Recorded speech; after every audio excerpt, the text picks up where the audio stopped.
ലോക്സഭയിൽ കോൺഗ്രസിനെയും നെഹ്റു കുടുംബത്തെയും കടന്നാക്രമിച്ച പ്രധാനമന്ത്രി നരേന്ദ്രമോദി. കോൺഗ്രസിന്റെ പാപമാണ് അടിയന്തരാവസ്ഥ കാലമെന്നും ഇത് കഴുകിക്കളയാൻ കഴിയില്ലെന്നും മോദി പറഞ്ഞു. ഒരു സ്ത്രീക്ക് നൽകേണ്ട ഭരണഘടനാ സംരക്ഷണങ്ങൾ ഷബാനു കേസിൽ വോട്ട് ബാങ്കിനു വേണ്ടി രാജീവ് ഗാന്ധി അട്ടിമറിച്ചെന്നും മോദി പറഞ്ഞു. അതേസമയം മനുസ്മൃതിയാണ് ബിജെപിയുടെ നിയമ സംഹിതയെന്നായിരുന്നു രാഹുൽ ഗാന്ധിയുടെ പരിഹാസം. ലോക്സഭയിൽ നെഹ്റു കുടുംബത്തിനെ അക്കമിട്ടാക്രമിച്ചായിരുന്നു ഭരണഘടനയിന്മേലുള്ള ചർച്ചയ്ക്ക് പ്രധാനമന്ത്രിയുടെ മറുപടി. നെഹ്റു മുതൽ രാഹുൽ ഗാന്ധി വരെ നടത്തിയ ഭരണഘടനാ വിരുദ്ധ പ്രവർത്തനങ്ങൾ മോദി തുറന്നടിച്ചു. ഇന്ത്യയുടെ ചരിത്രത്തിലെ കറുത്ത അധ്യായമാണ് അടിയന്തരാവസ്ഥയെന്ന് വിശേഷിപ്പിച്ച മോദി കോൺഗ്രസിന്റെ പാപമാണ് അടിയന്തരാവസ്ഥയെന്നും കഴുകിക്കളയാൻ കഴിയില്ലെന്നും പറഞ്ഞു. മൻമോഹൻ സിംഗ് സർക്കാരിന്റെ തീരുമാനപ്രകാരം രാഹുൽ ഗാന്ധി ഓർഡിനൻസ് വലിച്ചുകീറി. ഷബാനു കേസിൽ വോട്ട് ബാങ്കിന് വേണ്ടി രാജീവ് ഗാന്ധി ഭരണഘടന അട്ടിമറിച്ചു. അടിയന്തരാവസ്ഥ കാലത്ത് ഇന്ദിരാഗാന്ധി ജനങ്ങളുടെ മൗലികാവകാശങ്ങളെ കവർന്നെടുത്തു. സോണിയാഗാന്ധിക്ക് പ്രധാനമന്ത്രിയേക്കാൾ ഉയർന്ന സ്ഥാനമായിരുന്നുവെന്നും സഭയിൽ മോദിയുടെ വിമർശനം. सुप्रीम कोर्ट ने शाहबानो का जजमेंट दिया था.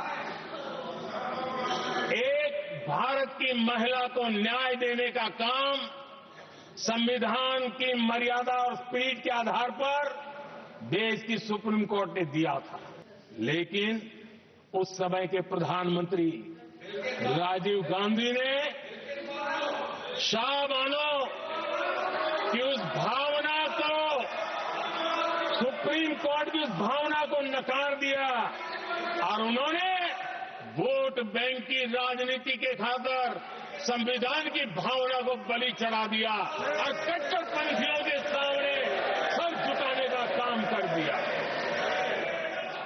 നെഹ്റു കുടുംബത്തെ കടന്നാക്രമിച്ചുള്ള പ്രസംഗത്തിൽ ബിജെപി ഭരണഘടനയെ സംരക്ഷിക്കാനാണ് എക്കാലത്തും ശ്രമിച്ചതെന്നും പ്രധാനമന്ത്രി കൂട്ടിച്ചേർത്തു. ബിജെപിക്ക് കീഴിൽ നടത്തിയ വികസന പ്രവർത്തനങ്ങളും മോദി വ്യക്തമാക്കി. കോൺഗ്രസ് സംവരണത്തിനും പിന്നാക്ക വിഭാഗങ്ങൾക്കും എതിരായിരുന്നെന്നും മോദിയുടെ പ്രസംഗം. വിമർശനങ്ങൾ വ്യക്തിപരമായപ്പോൾ പ്രതിപക്ഷം സഭയിൽ ബഹളമുണ്ടാക്കി.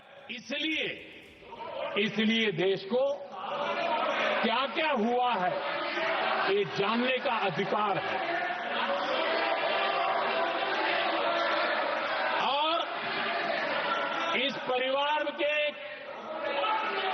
कुविचार, कुरीति, कुनीति, इसकी परंपरा निरंतर चल रही है. ലോക്സഭയിൽ RSSനെതിരെ ആഞ്ഞടിച്ച പ്രതിപക്ഷ നേതാവ് രാഹുൽ ഗാന്ധി മനുസ്മൃതിയെയും സവർക്കറെയും മുൻനിർത്തിയാണ് വിമർശനങ്ങൾ ഉയർത്തിയത്. ഭരണഘടനയിൽ ഇന്ത്യയുടേതായി ഒന്നുമില്ലെന്നാണ് സവർക്കർ പറഞ്ഞതെന്നും മനുസ്മൃതിയാണ് ബിജെപിയുടെ നിയമസംഹിതയെന്നും രാഹുൽ ഗാന്ധി. ഉത്തർപ്രദേശിൽ ഭരണഘടനയില്ല, പകരം മനുസ്മൃതിയാണെന്നും രാഹുലിന്റെ പരിഹാസം. The worst thing about the Constitution of India is that there is nothing Indian about it. Manusmriti is that scripture which is most worshipable after Vedas for our Hindu nation. This book for centuries has codified the spiritual and divine march of our nation. Today, Manusmriti is law. These are the words of Savarkar. ഭരണഘടനയിന്മേലുള്ള ചർച്ചയിൽ പ്രതിപക്ഷത്തിനെതിരെ പ്രധാനമന്ത്രി കടുത്ത വിമർശനമുയർത്തിയതോടെ വരും ദിവസങ്ങളിൽ കൂടുതൽ ശക്തമായ രാഷ്ട്രീയ ചർച്ചകൾക്ക് കളമൊരുങ്ങി. ഭരണപക്ഷത്തിനെതിരെ വീണ്ടും ആക്രമണം ശക്തമാക്കാനാണ് പ്രതിപക്ഷ നീക്കം. എന്നാൽ ഭരണഘടനയിലുള്ള ചർച്ചയിൽ ഭരണപക്ഷം നേടിയ മുൻകൈ പ്രതിപക്ഷത്തിന് ക്ഷീണമായെന്ന് രാഷ്ട്രീയ നിരീക്ഷകർ വിലയിരുത്തുന്നു. National desk, news Malayalam.